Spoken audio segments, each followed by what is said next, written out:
అనాథాశ్రమం అంటే మరి హాస్టల్ లాగండి. 10 ఏళ్ల నుంచి 25 ఏళ్ల అమ్మాయిల వరకు ఉండేవారు.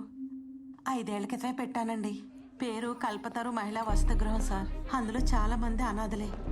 కొందరు స్కూళ్ళు కాలేజీల్లో చదువుకునేవారు సార్. కొందరు చిన్న చిన్న ఉద్యోగాలు చేసుకుంటుండేవారు. అప్పుడప్పుడు కొందరు బలిసిన వాళ్ళు వచ్చేవారు సార్. అమ్మాయిలు కావాలని పంపేదాన్ని.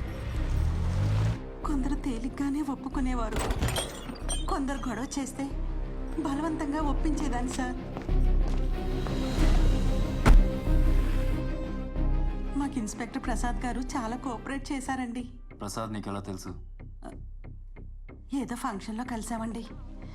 అప్పుడు నేను చాలా కష్టాల్లో ఉన్నాను. ఎంతో హెల్ప్ చేశారు. నన్ను తనతోనే ఉండమన్నారు సార్. బాగానే చూసుకునేవారు. కానీ ఓ రోజు ఓ పిల్ల మా హోమ్ నుంచి పారిపోయింది. పేరు ఆయేషా. ఆ పిల్ల ఊరికే పారిపోలేదండి.